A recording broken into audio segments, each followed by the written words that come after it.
Takedown, film berdurasi 1 jam 32 menit yang rilis pada tahun 2000. Film ini dibintangi oleh Scott Ulrich, Angela Featherstone, Amanda Pitt, serta Tom Berenger. Tak usah berlama-lama, mari langsung saja kita masuk ke dalam alur ceritanya dan semongko.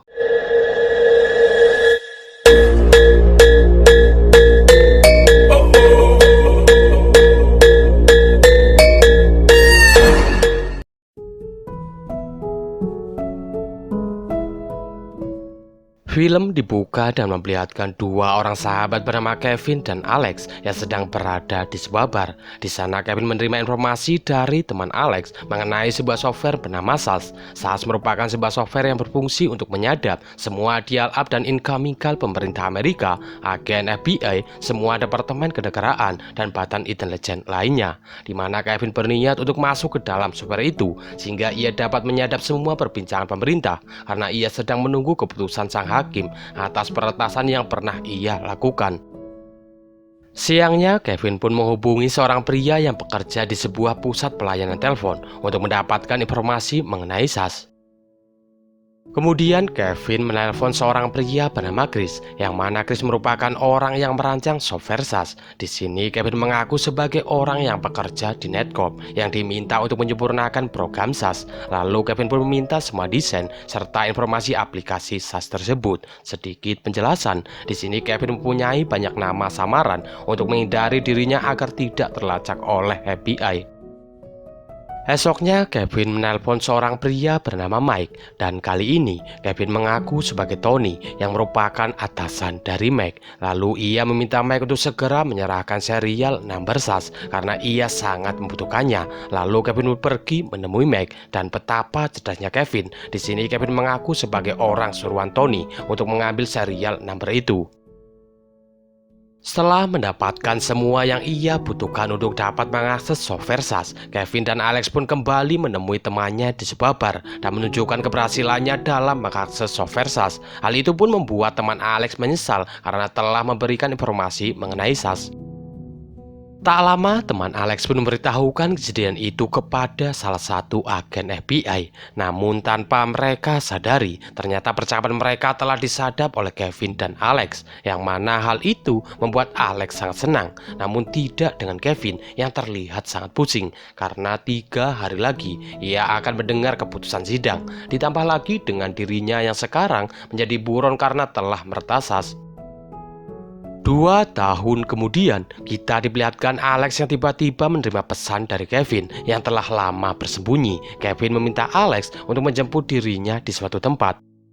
Di sisi lain, para agen FBI mereka mengakui bahwa mereka tidak berdaya serta tidak bisa untuk melawan keahlian meretas dari seorang Kevin. Kembali ke Alex, ia menemui Kevin di suatu tempat. Di sana Kevin meminta untuk tinggal di rumah Alex untuk beberapa minggu karena ia sudah merasa sangat lelah untuk terus-terusan mencari tempat bersembunyi. Malamnya, pihak FBI merekrut seorang hacker bernama Shimomura untuk membantu mereka dalam kasus Kevin yang sedang mereka tangani. Di sana Shimomura memperlihatkan sebuah sistem pemindahan bernama Nikotel yang dapat membantu mereka untuk melacak keberadaan dari Kevin. Di sisi lain, Kevin yang melihat hal itu dari TV, ia pun tertantang untuk mencoba mendapatkan kode itu karena ia beranggapan jika ia berhasil mendapatkan kode itu, maka ia akan berada 1 langkah di depan FBI. Esoknya, Kevin mengerjai Shimomura dengan mengatakan bahwa dirinya bernama Bill dan sedang membutuhkan bantuan untuk memperbaiki kerentanan pada sendmail miliknya. Tapi setelah Shimomura mengecek nama serta alamat yang dikatakan oleh Kevin, ia tidak menemukan nama Bill pada alamat tersebut, sehingga Shimomura pun menjadi kesal dan kemudian mengecek Kevin. Story straight. Is that so hard? I mean... Kevin yang tidak terima diejek oleh Shimomura, ia pun kembali menelpon Shimomura untuk menceritakan semua rahasia serta semua kegiatan sehari-hari dari Shimomura. Malamnya, Shimomura menceritakan hal itu kepada Julia. Di sini Julia pun berusaha untuk menenangkannya. Sementara Kevin, ia diam-diam mulai masuk ke dalam jaringan Shimomura tanpa diketahui untuk mengambil kode Nikotel milik Shimomura. Tak lama Shimomura pun menyadari ada yang tidak beres setelah Kevin menelpon dirinya. Lalu ia pun mencoba mengakses Nikotel dari komputer miliknya. Dan ternyata Kevin telah berhasil mengambil kode Nikotel miliknya sehingga ia tidak bisa masuk ke dalam Nikotel. Kemudian Shimomura pun bergas pergi ke tempat kerjanya untuk mencoba mengakses Nikotel di sana. Tapi hasilnya masih tetap sama, ia tidak bisa masuk ke dalam Nikotel.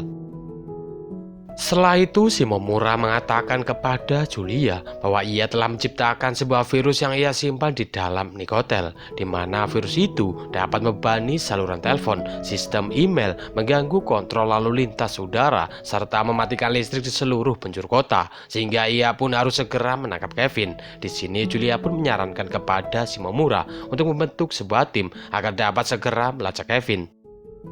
Sementara itu, seorang agen FBI bernama Choi, ia mendapat email dari rekannya yang bernama Gibson mengenai Kevin yang tengah berada di rumah Alex.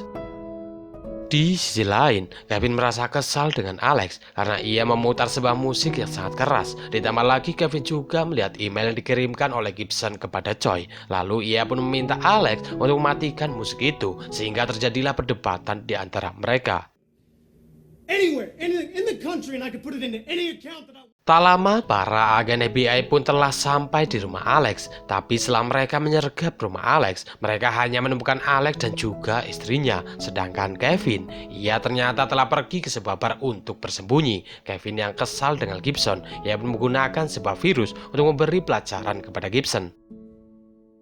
Malamnya, Gibson pun merasakan dampak virus yang digunakan oleh Kevin, di mana Gibson tidak bisa menggunakan semua peralatan rumahnya yang menggunakan listrik, karena tiba-tiba semua saluran listrik yang ada di rumahnya mati secara mendadak.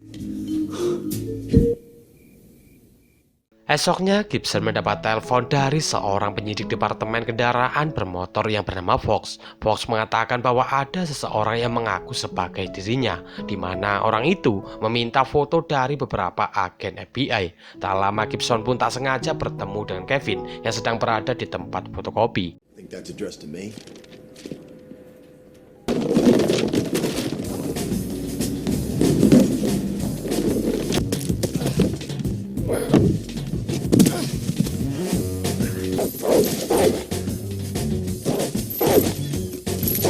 Fucking Nazi. God. Setelah Kevin berhasil melarikan diri, Gibson pun menemui Shimomura dan sedikit berbincang mengenai Kevin. Dari kejauhan, terlihat Alex dan juga temannya yang mengejek Gibson dan juga Shimomura. Malamnya, Alex sedang mencari tahu mengenai virus yang dibuat oleh Shimomura. Ia pun buka filter yang berada pada directory Contempt. Di sana ia menemukan beberapa kode yang telah tereskripsi, sehingga ia berniat untuk mendekrip kode itu. Di tempat lain, Shimomura mendapat telepon dari seorang pria bernama Jack yang mengatakan bahwa Kevin sedang berada di Settleith. Tak lama ia pun pergi ke Settleith untuk menemui Jack. Di sana Jack menjelaskan bahwa ia telah berhasil melacak Kevin yang telah membajak telepon seluler dengan tagihan hampir menyentuh $10.000. Tak hanya itu, Jack juga menunjukkan sebuah rekaman ketika ia menyadap panggilan dari Kevin dan Alex. Sementara Kevin, ia nampak menjemput seorang wanita yang bekerja di sebuah kafe. Lalu Kevin pun mengantarkan wanita itu pulang ke rumahnya. Setelah mengantarkan wanita itu, Kevin pun pulang ke apartemennya dan mendapati Shimomura, Jack beserta para polisi telah berada di sana. Lalu Kevin pun dengan santainya, ia melewati mereka tanpa ada yang mengenalinya. Namun tak lama, Shimomura menyadari bahwa orang yang berjalan melewati mereka itu adalah Kevin.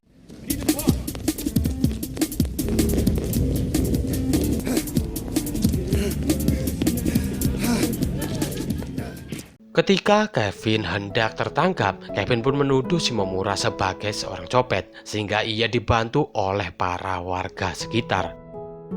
Setelah kejadian itu, Kevin pun membuang identitas dirinya di sebuah toilet. Lalu ia mengambil barang-barang serta paspor miliknya untuk segera pindah dari kota itu. Tak lupa ia juga memberi kabar kepada Alex kalau ia akan segera pindah.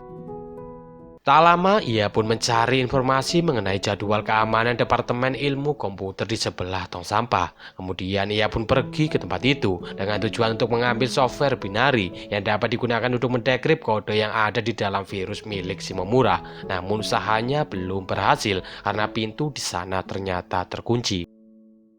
Di sisi lain, Shimomura yang sedang menunggu Kevin untuk melakukan kesalahan. Ia beranggapan bahwa Kevin bukanlah mesin, sehingga pastinya akan melakukan kesalahan suatu saat nanti. Kembali ke Kevin, ia nampak mengakses salah satu komputer yang ada di sana untuk melihat daftar nama pekerja yang bekerja di tempat itu, agar ia dapat menyusun sebuah rencana. Sementara itu, Shimomura yang telah yakin bahwa Kevin menggunakan Netcom sebagai provider utamanya. Ia berniat untuk melacak Kevin ketika ia melakukan login kembali. Lalu ia bersama rekan-rekannya pergi ke gedung Netcom untuk menghubungi Kevin yang tengah berada di dalam program telnet. Di sini Kevin menggunakan username Martin sebagai nama samarannya. Kemudian Shimomura meminta rekannya untuk melacak keberadaan dari Kevin karena mereka telah berada dalam satu jaringan yang sama. Namun mereka kesulitan karena titik koordinat dari IP address Kevin selalu berubah-ubah setiap detiknya. Di sini Shimomura pun meminta rekannya untuk fokus mencari IP address yang asli. Akan tetapi Kevin tiba-tiba keluar dari telnet, yang mana hal itu membuat mereka semakin kesusahan untuk melacak Kevin. Tak lama, akhirnya rekan Shimomura pun berhasil menemukan koordinat IP dari Kevin. Lalu mereka pun pergi ke pusat pelayan telepon untuk meminta riwayat panggilan dari Kevin, sehingga mereka dapat menemukan lokasi asli dari Kevin. Lalu mereka pun mencoba mencocokkan IP itu dengan riwayat yang dimiliki oleh pusat pelayan telepon, sehingga mereka pun berhasil menemukan koordinat dari Kevin. Southside 19. Di tempat lain, Kevin kembali lagi mendatangi Departemen Ilmu Komputer untuk mendapatkan software binari yang ada di sana dengan rencana yang telah ia siapkan. Dimulai dengan Alex, ia mengaku sebagai perwakilan dari layanan departemen itu. Ia berkata bahwa ia mempunyai keluhan terhadap pemburuan kaset terbaru yang telah ia kirimkan.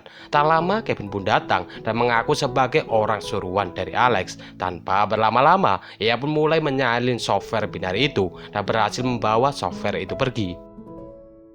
Malamnya, Shimomura beserta rekannya, mereka mulai menyisir koordinat IP dari Kevin, sembari ia melacaknya menggunakan sebuah software yang akan mengeluarkan bunyi bip ketika mereka telah dekat dengan target IP mereka. Tak lama mereka pun mendapatkan sinyal yang mengarahkan mereka pada salah satu apartemen di daerah itu.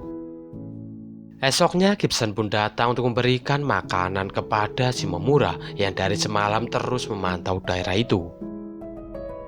Sementara Kevin yang telah menyadari bahwa keberadaan dirinya telah diketahui, ia pun mengupload filenya ke drive yang baru, sehingga ia dapat menghilangkan bukti dari tindakan yang telah ia lakukan.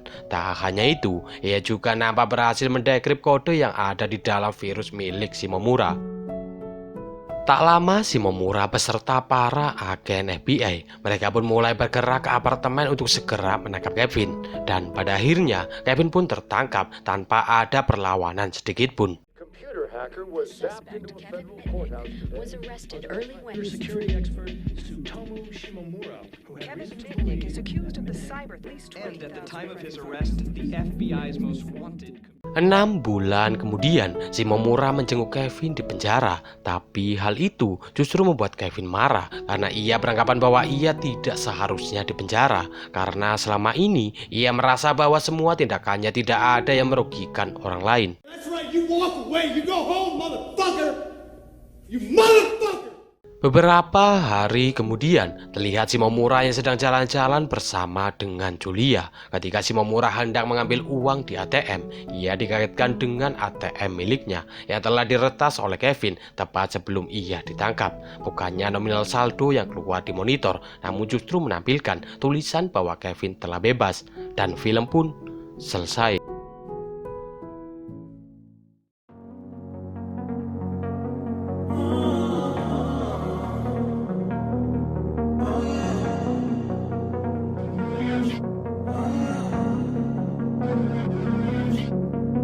Walking away, your words are lost on me.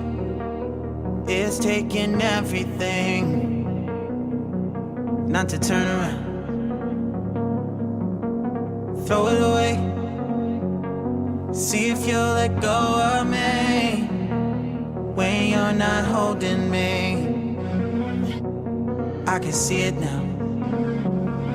Hey, when I lose, but if I'm gone